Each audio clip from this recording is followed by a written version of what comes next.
अस्सलाम वालेकुम नाज़रीन, मैं हूं शनीला अम्मार और मेरे साथ मौजूद हैं ज़हीर अहमद और आप देख रहे हैं हमारा प्रोग्राम टाकरा। हमने आपको आज जब पहला व्लॉग अपना अपलोड किया था उस वक्त हमने आपको ये बात कही थी कि आज अकबर एस बाबर एक बड़ी अहम प्रेस कॉन्फ्रेंस करने जा रहे हैं। उस प्रेस कॉन्फ्रेंस में क्या हम आपके साथ डिस्कस करेंगे।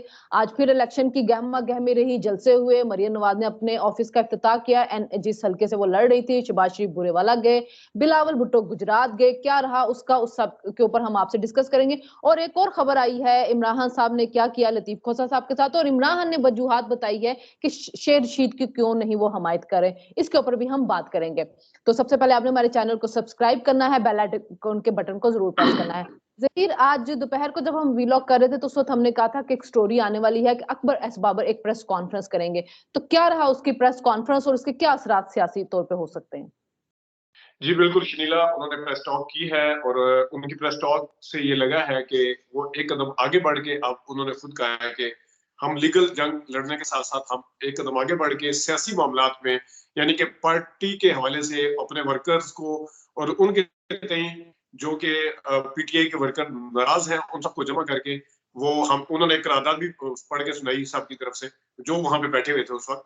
तो इस हवाले से उन्होंने बात की है, तो उनके उनसे इंटेंशन या इरादे से यही लग रहा है कि जिस तरह वो पार्टी की बागडोर संभालने के लिए आगे बढ़ रहे हैं और अब ये कितना प्रोडक्टिव होगा इसका ऊपर हम बाद में बात कर लेते हैं। लेकिन उनकी जो टॉक थी, उन्होंने कहा जी बानी चेयरमैन जो है वो तो ताहयात हैं, उनको तो कोई हटा नहीं सकता। जिस तरह मैं फाउंडिंग मेंबर बानी फाउंडिंग मेंबर हूँ, मुझे भी कोई नहीं हटा सकता। तो ये उन्होंने कुछ बातें की हैं और उनके ऊपर दो तीन सवाल तीन चार हुए कि ये आप किस पॉइंट ऑफ व्यू से कह रहे हैं, क्यों आगे आना चाह रहे हैं। लेकिन बहरहाल उनका ये है, आगे हम डिस्कस कर लेते हैं कि इसकी वजह क्या बनी है, उसको भी हम देख लेते हैं। अच्छा, आज ही ज़हीर 38 पेजेस का तफसीली फैसला आ गया है इंटर पार्टी इलेक्शन का, और वजूहात वही सारी हैं जो उन्होंने शॉर्ट ऑर्डर में बताई थी, उसको पूरा एलेबरेट कर दिया है, कानूनी हवाले सब कुछ उन्होंने दिया है। अब वजह यही बनी कि इंट्रा पार्टी इलेक्शन नहीं हुए तो आपसे सिंबल लिया जा रहा है, क्योंकि इलेक्शन एक्ट में है कि इलेक्शन कमीशन जो है वो रेगुलेट कर सकता है सियासी जमातों को और उनसे सिंबल वापस ले सकता है अगर उनके इंट्रा पार्टी इलेक्शन सही नहीं हो। और उसमें 14 लोगों की निशानदेही की गई कि उन्होंने कहा कि जी हमें पता भी नहीं कि इलेक्शन हो गया। अब आगे हैं अकबर एस बाबर। अकबर एस बाबर जो है वो इलेक्शन करवा देते हैं और इस इलेक्शन के अंदर अगर वो जीत के चेयरमैन बन जाते हैं तो क्या पार्टी फिर उनके कंट्रोल के अंदर चली जाएगी?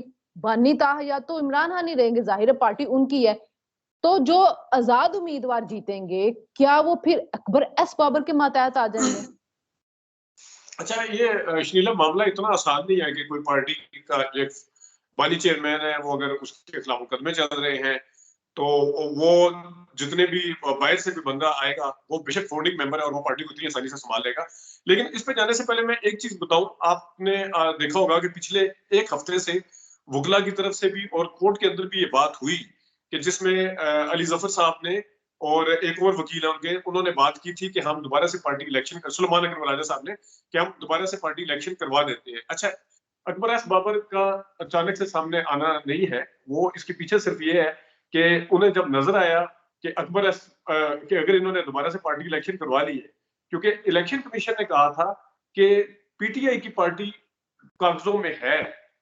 अब इसके अंदर बारीक नुकता ये था कि पीटीआई की पार्टी अगर कागजों में है तो जो वो आजाद उम्मीदवार इलेक्शन लड़ रहे हैं क्या वो इस पार्टी को ज्वाइन कर सकेंगे या नहीं कर सकेंगे। अभी ये डिबेट जारी थी, अभी ये बातें हो रही थी कि अकबर एस बाबर का बीच में ये वाला आया है, अब मतलब ये जो आज सामने आया है, तो उसका वाज़ेह तौर पर आपको नजर आ जाएगा कि उनकी इंटेंशंस ये हैं, जिनकी भी हैं, जो कर रहे हैं या जो करवा रहे हैं, कि अगर कल कला आजाद उम्मीदवार ना तो पीपल्स पार्टी को ज्वाइन करें और ना ही नून लीग को जाके ज्वाइन करें, और उनके ऊपर अगर कोई कदर लग जाती है, कोई पाबंदी लग जाती है कि वो पीटीआई को ज्वाइन करें, तो पीटीआई के ऊपर वो बानी चेयरमैन नहीं होना चाहिए, वहां पे होना चाहिए अकबर एस बाबर।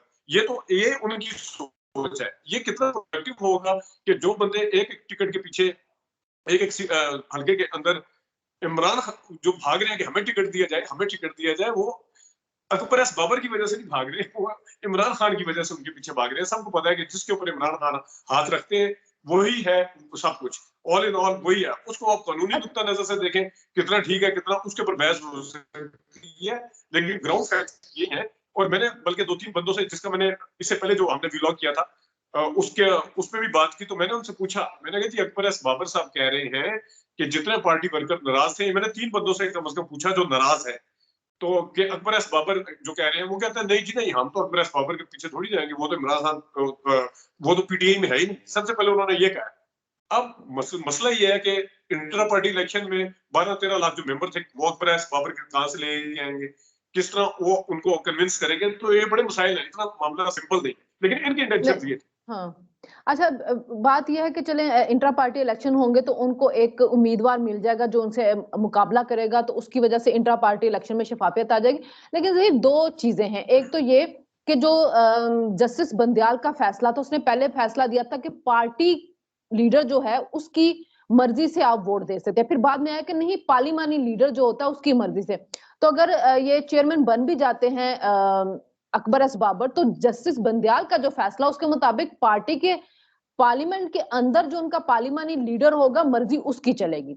दूसरी बात है कि अभी इसी बुनियाद के ऊपर जो हमने डिस्कस किया था पहले भी कि पार्टी तो रजिस्टर्ड है इलेक्शन कमीशन के पास, इसी चीज को लेकर सलमान अकरम राजा आज हाई कोर्ट गए थे कि जी मुझे पीटीआई लिखा जाए मेरे बैलेट पेपर के ऊपर नाम, क्योंकि पीटीआई तो रजिस्टर्ड है। जी, तो वो फैसला सुनाया गया, तो जज साहब ने ये कहा है कि अगर पीटीआई लिख दिया गया तो पीटीआई के पास कोई सिंबल नहीं है, आपके पास कोई निशान नहीं होगा इलेक्शन के अंदर, खाली नाम आप कैसे लिख सकते हैं, क्योंकि उस पार्टी के पास निशान नहीं है। तो उम्मीदवार के लिए लड़ने के लिए निशान होना जरूरी है, फिर आप इलेक्शन नहीं लड़ सकते।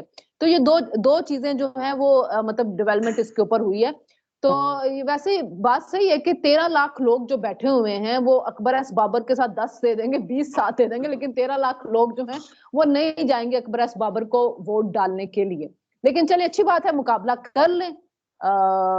मुकाबले में अगर इमरान खान का बंदा होगा तो करके देख लें। अच्छा, दो और चीजें भी हुई हैं। एक, तोशाखाना केस से इमरान खान ने लतीफ खोसा साहब को हटा दिया। जब आपकी पिछली दफा उनके बेटे से बात हुई तो उन्होंने कहा था कि तोशाखाना केस उन्होंने अभी तक हमारे पास रखा हुआ है, देखें अगर हम पे नाराजगी होती तो। लेकिन आज उन्होंने हटा दिया और उन्होंने फिर वही जुल्करनैन और जो एक और है उनको कर दिया।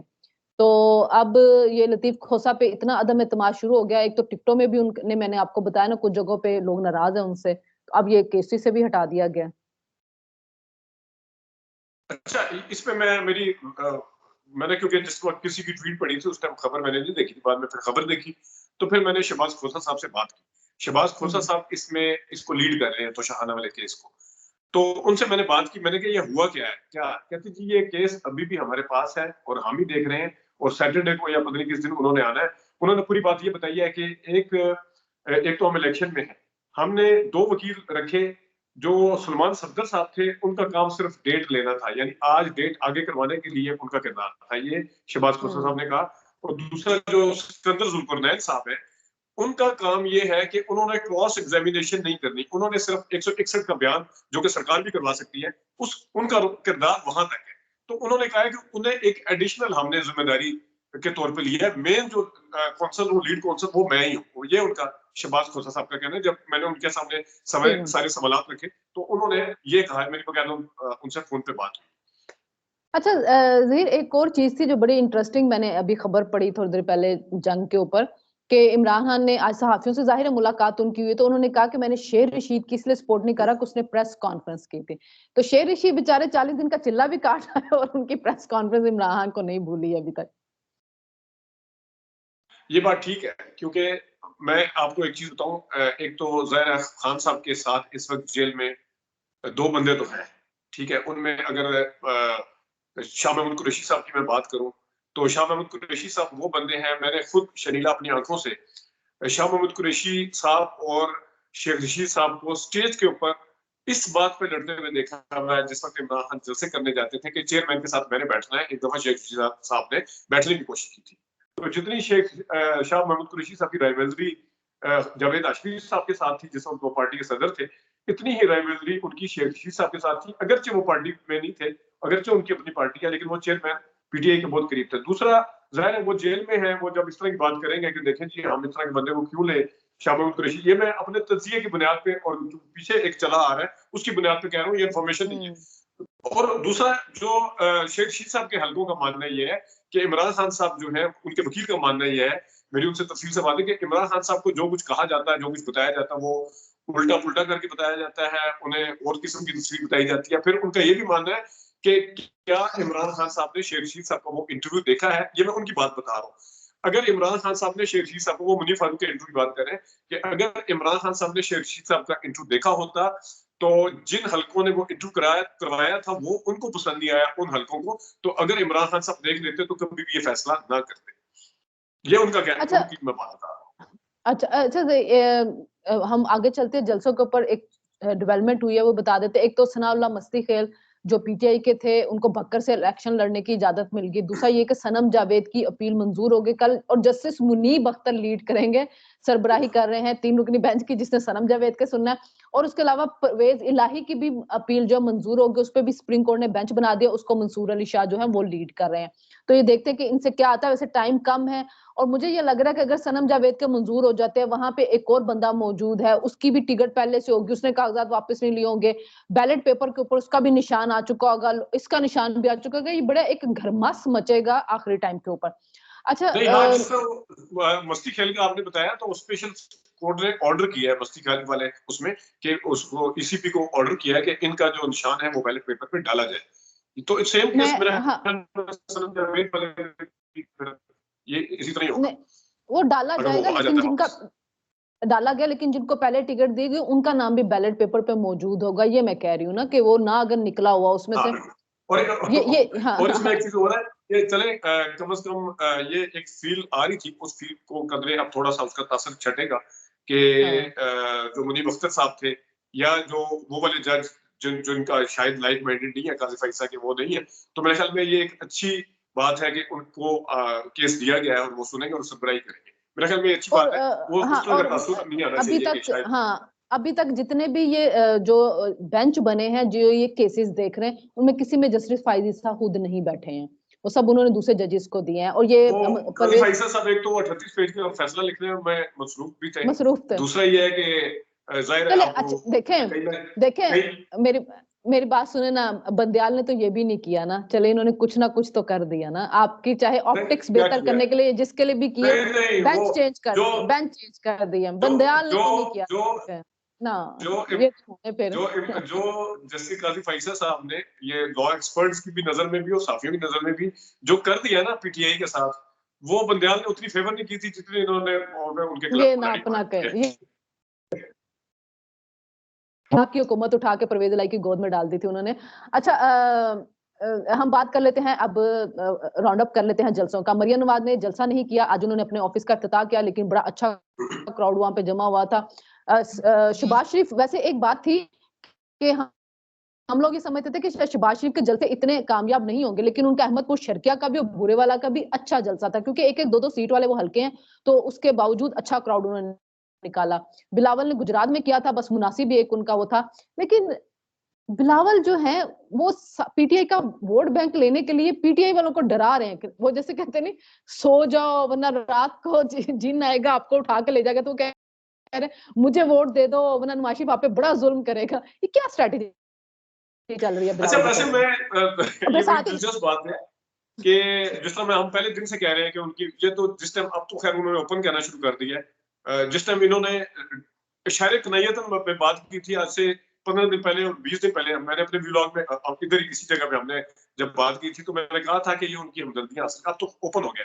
और इसमें बिलावल के ऊपर आने से पहले एक जुमला मैं ऐड कर दूं, उन्होंने कहा जी जो वैक्यूम है पीटीआई बानी चेयरमैन हमारे साथ, वो तो बानी हयात बानी रह गए। मैं अकबर बाबर की बात कर रहा हूँ।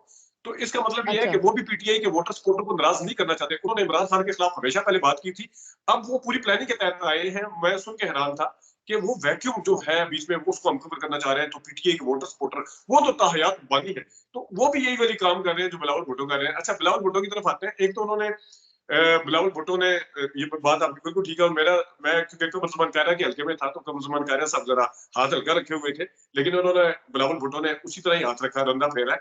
और आज मरियम नवाज ने अपने जलसे में, वो जो 119 में था, 118 में था, 19 में, 119 है मरियम 119, नवाज जहां से लड़े।